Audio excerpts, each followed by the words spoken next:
सत्यनारायण व्रत कथा। सत्य को नारायण भगवान विष्णु के रूप में पूजना ही सत्यनारायण भगवान की पूजा है। इसका दूसरा अर्थ यह है कि संसार में एकमात्र भगवान नारायण ही सत्य हैं, बाकी सब माया है। आइए जानते हैं सत्यनारायण भगवान की कथा और पूजा विधि। पहला अध्याय। सत्यनारायण व्रत कथा का पूरा संदर्भ यह है कि पुरा काल में सौनकादि ऋषि नैमिषारण्य स्थित महर्षि सूत के आश्रम पर पहुँचे। ऋषिगण महर्षि सूत से प्रश्न करते हैं कि लौकिक कष्ट मुक्ति, सांसारिक सुख समृद्धि एवं पारलौकिक लक्ष्य की सिद्धि के लिए सरल उपाय क्या है। महर्षि सूत सौनकादि ऋषियों को बताते हैं कि ऐसा ही प्रश्न नारद जी ने भगवान विष्णु से किया था। भगवान विष्णु ने नारद जी को बताया कि लौकिक क्लेश मुक्ति, सांसारिक सुख समृद्धि एवं पारलौकिक लक्ष्य सिद्धि के लिए एक ही राज्य मार्ग है, वह है सत्यनारायण व्रत। सत्यनारायण का अर्थ है सत्याचरण, सत्याग्रह, सत्यनिष्ठा। संसार में सुख समृद्धि की प्राप्ति सत्य आचरण द्वारा ही संभव है। सत्य ही ईश्वर है। सत्य आचरण का अर्थ है ईश्वर राधन, भगवत पूजा। कथा का प्रारंभ सूत जी द्वारा कथा सुनाने से होता है। नारद जी भगवान श्री विष्णु के पास जाकर उनकी स्तुति करते हैं। स्तुति सुनने के अनंतर भगवान श्री विष्णु जी ने नारद जी से कहा, महाभाग, आप किस प्रयोजन से यहाँ आए हैं? आपके मन में क्या है?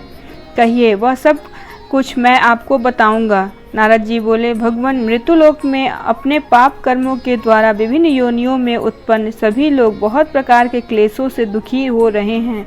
हे नाथ, किस लघु उपाय से उनके कष्टों का निवारण हो सकेगा? यदि आपकी मेरे ऊपर कृपा हो तो वह सब मैं आपसे सुनना चाहता हूँ, उसे बताएं। श्री भगवान ने कहा, हे वत्स, संसार के ऊपर अनुग्रह करने की इच्छा से आपने बहुत अच्छी बात पूछी है। जिस व्रत के करने से प्राणी मोह से मुक्त हो जाता है, उसे मैं आपको बताता हूँ, सुने।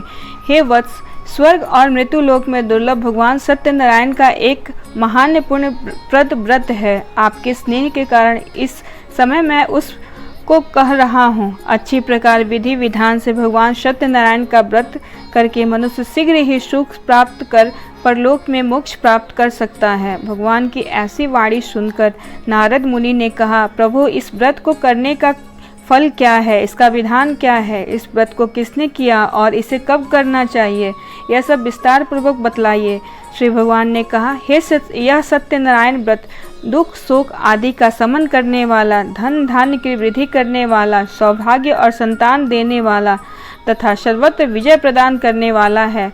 जिस किसी भी दिन भक्ति और श्रद्धा से समन्वित होकर मनुष्य ब्राह्मणों और बंधु बांधवों के साथ धर्म में तत्पर होकर सायंकाल भगवान सत्यनारायण की पूजा करें, नैवेद्य के रूप में उत्तम कोटि के भोजनीय पदार्थ को सवाया मात्रा में भक्तिपूर्वक अर्पित करना चाहिए। केले के फल, घी, दूध, गेहूं का चूर्ण अथवा गेहूं के चूर्ण के अभाव में साठी चावल का चूर्ण, शक्कर या गुड़, यह सब भक्ष्य सामग्री सवाया मात्रा में एकत्र कर निवेदित करनी चाहिए। बंधु बांधवों के साथ श्री सत्यनारायण भगवान की कथा सुनकर दक्षिणा देनी चाहिए। तदंतर बंधु बांधवों के साथ भोजन कराना चाहिए। भक्तिपूर्वक प्रसाद ग्रहण करके नृत्य गीत आदि का आयोजन करना चाहिए। तदंतर भगवान सत्यनारायण का स्मरण करते हुए अपने घर जाना चाहिए। ऐसा करने से मनुष्य की अभिलाषा अवश्य पूर्ण होती है। विशेष रूप से कलयुग में पृथ्वीलोक में यह सबसे छोटा सा उपाय है। दूसरा अध्याय। श्री सूत जी बोले, हे द्विजो, अब मैं पुनः पूर्व काल में जिसने इस सत्यनारायण व्रत को किया था उसे भली भांति विस्तार पूर्वक कहूँगा। रमणीय काशी नागर नामक नगर में कोई अत्यंत निर्धन ब्राह्मण था।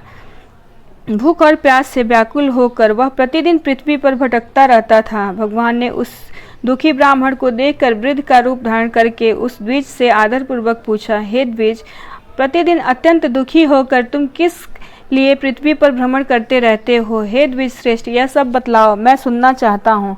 ब्राह्मण बोला, प्रभु, मैं अत्यंत दरिद्र हूँ और भिक्षा के लिए ही पृथ्वी पर घूमता रहता हूँ। यदि मेरी इस दरिद्रता को दूर करने का आप कोई उपाय जानते हो तो कृपा पूर्वक बतलाइए। वृद्ध बोला, हे देव, सत्यनारायण भगवान विष्णु अभिष्ट फल को देने वाले हैं।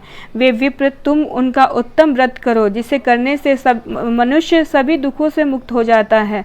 व्रत के विधान को भी यत्नपूर्वक कहकर वृद्ध रूपधारी भगवान विष्णु कहीं वहीं पर अंतर्ध्यान हो गए। वृद्ध ने जैसा कहा है उस व्रत को अच्छी प्रकार से वैसे ही करूँगा, यह सोचते हुए उस रात में नींद नहीं आई। अगले दिन प्रातःकाल उठकर सत्यनारायण का व्रत करूँगा ऐसा संकल्प करके वह भिक्षा के लिए चल पड़ा। उस दिन भिक्षा में बहुत सा धन प्राप्त हुआ। उसी धन से अपने बंधु बांधवों के साथ सत्यनारायण भगवान का व्रत किया। इस व्रत के प्रभाव से वह श्रेष्ठ सभी दुखों से मुक्त होकर समस्त संपत्तियों से संपन्न हो गया। उस दिन से लेकर प्रत्येक महीने उसने यह व्रत किया। इस प्रकार भगवान सत्यनारायण के इस व्रत को करके वह श्रेष्ठ सभी पापों से मुक्त हो गया और उसने दुर्लभ मोक्ष पद को प्राप्त किया। हे विप्र, पृथ्वी पर जब भी कोई मनुष्य सत्यनारायण भगवान का व्रत करेगा उसे उसी समय उसके समस्त दुख नष्ट हो जाएंगे। इस प्रकार भगवान नारायण ने महात्मा नारद जी से जो कुछ कहा मैंने वह सब आप लोगों से कह दिया। आगे अब और क्या कहूँ। हे मुने, इस पृथ्वी पर उससे सुने हुए इस व्रत को किसने किया, हम वह सब सुनना चाहते हैं। उस व्रत पर हमारी श्रद्धा हो रही है। श्री सूत जी बोले, हे मुनियों, पृथ्वी पर जिसने यह व्रत किया उसे आप लोग सुने। एक बार द्विज श्रेष्ठ अपनी धन संपत्ति के अनुसार बंधु बांधवों तथा परिवारजनों के साथ व्रत करने के लिए उद्यत हुआ। इसी बीच एक लकड़हारा वहां आया और लकड़ी बाहर रखकर उस ब्राह्मण के घर गया। प्यास से व्याकुल वह उसको व्रत करता हुआ देख प्रणाम करके उससे बोला, प्रभु, आप यह क्या कर रहे हैं? इसे करने से किस फल की प्राप्ति होती है, विस्तार पूर्वक मुझसे कहिए। विप्र ने कहा, यह सत्यनारायण का व्रत है जो सभी मनोरथों को प्रदान करने वाला है। उसी के प्रभाव से मुझे यह सब महान धन धान्य प्राप्त हुआ है। जल पीकर तथा प्रसाद ग्रहण करके वह नगर चला गया। सत्यनारायण देव के लिए मन से ऐसा सोचने लगा कि आज लकड़ी बेचने से जो धन प्राप्त होगा उसी धन से भगवान सत्यनारायण का श्रेष्ठ व्रत करूँगा। इस प्रकार मन से चिंतन करता हुआ लकड़ी को मस्तक पर रख कर उस सुंदर नगर में गया जहाँ धन संपन्न लोग रहते थे। उस दिन उसने लकड़ी पर दुगुना मूल्य प्राप्त किया। उसके बाद प्रसन्न हृदय से होकर वह पके हुए केले का फल, शक्कर, घी, दूध और गेहूं का चूर्ण सवाया मात्रा में लेकर अपने घर आया। तत्पश्चात उसने अपने बांधवों को बुलाकर विधि विधान से भगवान श्री सत्यनारायण भगवान का व्रत किया। उस व्रत के प्रभाव से वह धन पुत्र में से संपन्न हो गया और इस लोक में अनेक सुखों का उपभोग कर अंत में सत्यपुर अर्थात वैकुंठ लोक चला गया। तीसरा अध्याय। श्री सूत जी बोले, श्रेष्ठ मुनियों, अब मैं पुनः आगे की कथा कहूँगा, आप लोग सुने। प्राचीन काल में उल्कामुख नाम का एक राजा था। वह जितेंद्रिय, सत्यवादी तथा अत्यंत बुद्धिमान था। वह विद्वान राजा प्रतिदिन देवालय जाता और धन लेकर ब्राह्मणों को संतुष्ट करता था। कमल के समान मुख वाली उसकी धर्मपत्नी शील, विनय एवं सौंदर्य आदि गुणों से संपन्न तथा पति परायणा थी। राजा एक दिन अपनी धर्म पत्नी के साथ भद्रशिला नदी के तट पर श्री सत्यनारायण का व्रत कर रहा था।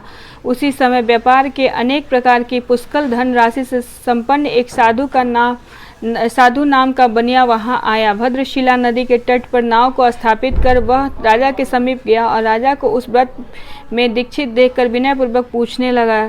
साधु ने कहा, राजन, आप भक्ति युक्त चित्त से यह क्या कर रहे हैं? कृपया वह सब बताइए, इस समय मैं सुनना चाहता हूँ। राजा बोले, हे साधु, पुत्र आदि की प्राप्ति की कामना से अपने बंधु बांधवों के साथ मैं अतुल तेज संपन्न भगवान विष्णु का व्रत एवं पूजन कर रहा हूँ।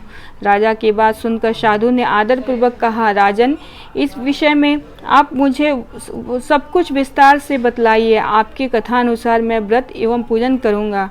मुझे भी संतति नहीं है, इससे अवश्य ही संतति प्राप्त होगी। ऐसा विचार कर वह व्यापार से निवृत्त हो आनंद पूर्वक अपने घर आया। उसने अपनी भार्या से संतति प्रदान करने वाले इस सत्य व्रत को विस्तार पूर्वक बताया तथा जब मुझे संतान प्राप्त होगी तब मैं इस व्रत को करूंगा। इस प्रकार उस साधु ने अपनी भार्या लीलावती से कहा। एक दिन उसकी लीलावती नाम की सती साध्वी भार्या पति के साथ आनंद चित्त से ऋतुकालीन धर्माचरण में पवित्र हुई और भगवान श्री सत्यनारायण की कृपा से उसकी वह भार्या गर्भिणी हुई। 10वें महीने में उसे कन्या रत्न की प्राप्ति हुई और शुक्ल पक्ष के चंद्रमा की भांति दिन प्रतिदिन बढ़ने लगी। उस कन्या का नाम कलावती रखा गया। इसके बाद एक दिन लीलावती ने अपने स्वामी से मधुर वाणी में कहा, आप पूर्व में संकल्पित श्री सत्यनारायण के व्रत को क्यों नहीं कर रहे हैं? साधु बोला, प्रिय, इसके विवाह के समय व्रत करूंगा। इस प्रकार अपनी पत्नी को भली भांति आश्वस्त कर वह व्यापार करने के लिए नगर की ओर चल पड़ा। इधर कन्या कलावती पिता के घर में बढ़ने लगी। तदंतर धर्मज्ञ साधु ने नगर में सखियों के साथ क्रीड़ा करती हुई अपनी कन्या को विवाह योग्य देखकर आपस में मंत्रणा करके कन्या विवाह के लिए श्रेष्ठ वर का अन्वेषण करो, ऐसा दूत से कहकर शीघ्र ही उसे भेज दिया। उसकी आज्ञा प्राप्त करके वह दूत कांचन नामक नगर में गया और वहां से एक वणिक का पुत्र लेकर आया। उस साधु ने उस वणिक के पुत्र को सुंदर और गुणों से संपन्न देखकर अपनी जाति के लोगों तथा बंधु बांधवों के साथ संतुष्ट चित्त हो विधि विधान से वणिक पुत्र के हाथ में कन्या का दान कर दिया। उस समय वह साधु बनिया दुर्भाग्यवश भगवान सत्यनारायण का वह उत्तम व्रत करना भूल गया। पूर्व संकल्प के अनुसार विवाह के समय व्रत न करने के कारण भगवान उस पर रुष्ट हो गए।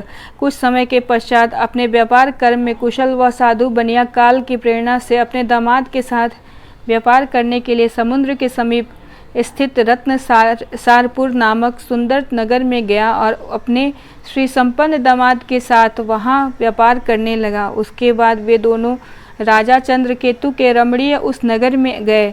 उसी समय भगवान श्री सत्यनारायण ने उसे भ्रष्ट प्रतिज्ञ देखकर इसे दारुण कठिन और महान दुख प्राप्त होगा यह श्राप दे दिया। एक दिन एक चोर राजा चंद्रकेतु के धन को चुराकर वहीं आया जहां दोनों वणिक स्थित थे। वह अपने पीछे दौड़ते हुए दूते को देखकर भयभीत चित्त से धन वहीं छोड़कर शीघ्र ही छिप गया। इसके बाद राजा के दूत वहां गए जहां वह साधु वणिक था। वहां राजा के धन को देखकर वे दूत उन दोनों वणिक पुत्रों को बांध कर ले आए और हर्षपूर्वक दौड़ते हुए राजा से बोले, प्रभु, हम 2 चोर पकड़ लाए हैं, इन्हें देखकर आप आज्ञा दें। राजा की आज्ञा से दोनों शीघ्र ही दृढ़तापूर्वक बांध कर बिना विचार किए महान कारागार में डाल दिए गए। भगवान सत्यदेव की माया से किसी ने इन दोनों की बात नहीं सुनी और राजा चंद्रकेतु ने उन दोनों का धन भी ले लिया। भगवान के शाप से वणिक के घर में उसकी भार्या भी अत्यंत दुखित हो गई और उसके घर में सारा जो धन था वह चोर ने चुरा लिया। लीलावती शारीरिक तथा मानसिक पीड़ाओं से युक्त भूख और प्यास से दुखी हो अन्न की चिंता से दर दर भटकने लगी।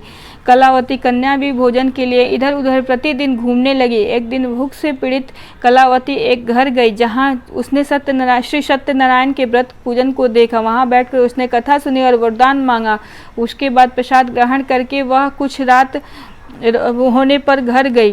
माता ने कलावती कन्या से प्रेम पूर्वक पूछा, पुत्री, रात में तू कहाँ रुक गई थी? तुम्हारे मन में क्या है? कलावती कन्या ने तुरंत माता से कहा, माँ, मैंने एक घर में मनोरथ प्रदान करने वाला व्रत देखा है।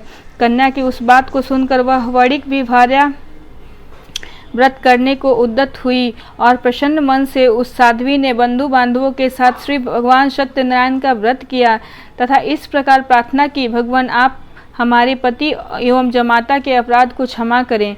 वे दोनों अपने घर शीघ्र आ जाएं।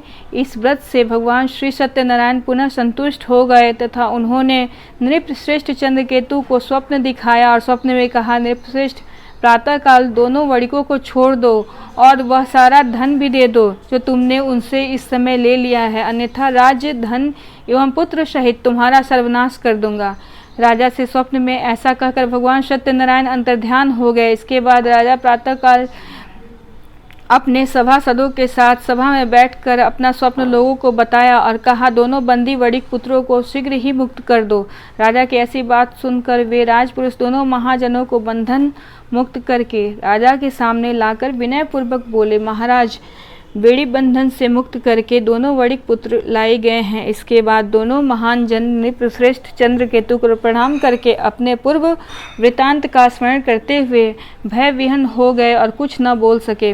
राजा ने वणिक पुत्रों को देखकर आदरपूर्वक कहा, आप दोनों को प्रारब्धवश यह महान दुख प्राप्त हुआ है। इस समय अब कोई भय नहीं है। ऐसा कहकर उनकी बेड़ी खुलवाकर छौर कर्म आदि कराया।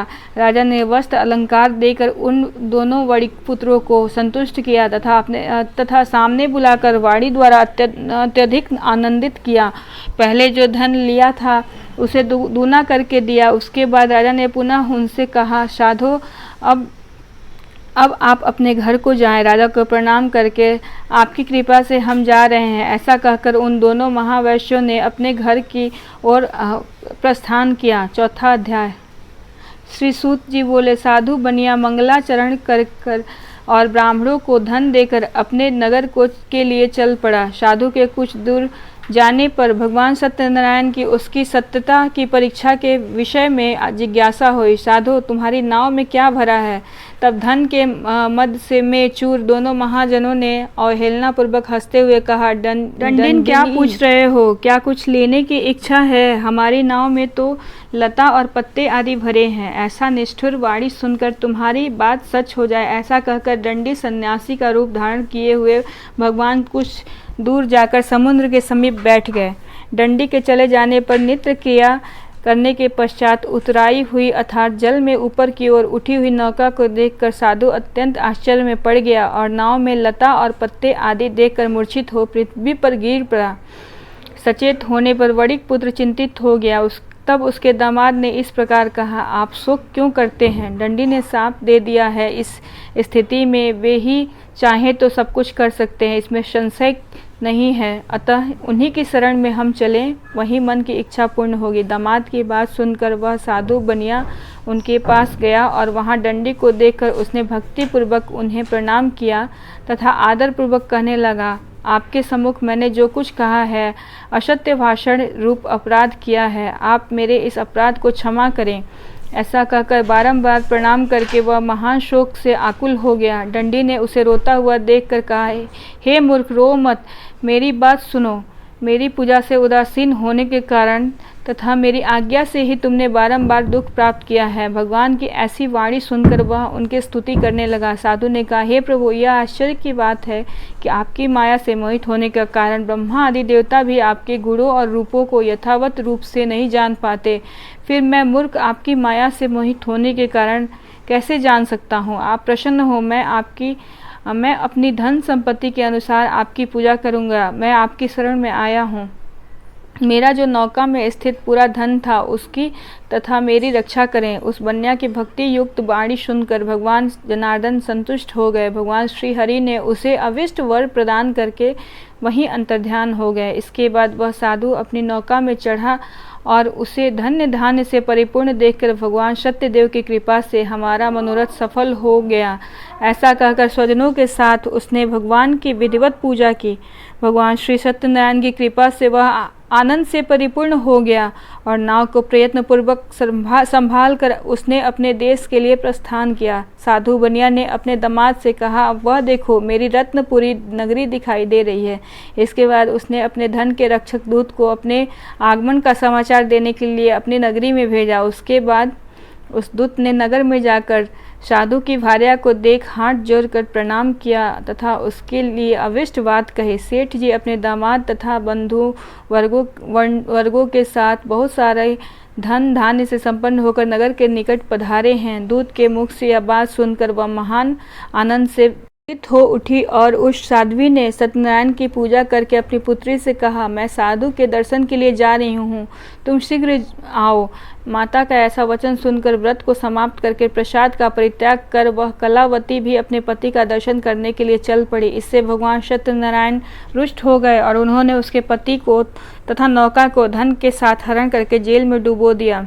इसके बाद कलावती कन्या ने अपने पति को न देख महान शोक से रुदन करती हुई पृथ्वी पर गिर पड़ी। नाव का अदर्शन तथा कन्या को अत्यंत दुखी देख भयभीत मन से साधु बनिया ने सोचा, यह क्या आश्चर्य हो गया। नाव का संचालन करने वाले भी इस सभी चिंतित हो गए। तदंतर वह लीलावती भी कन्या को देखकर विलय से हो गई और अत्यंत दुख से विलाप करते हुए अपने पति से इस प्रकार बोली, अभी अभी नौका के साथ वह कैसे अलक्षित हो गया, न जाने किस देवता की उपेक्षा से वह नौका हरण कर ली गई, अथवा श्री सत्यनारायण का महात्म्य कौन जान सकता है। ऐसा कहकर वह स्वजनों के साथ विलाप करने लगी और कलावती कन्या को गोद में लेकर रोने लगी। कलावती कन्या भी अपने पति के नष्ट हो जाने पर दुखी हो गई और पति की पादुका लेकर उनका अनुगमन करने के लिए उसने मन में निश्चय किया। कन्या के इस प्रकार के आचरण को देख भार्या सहित वह धर्मज्ञ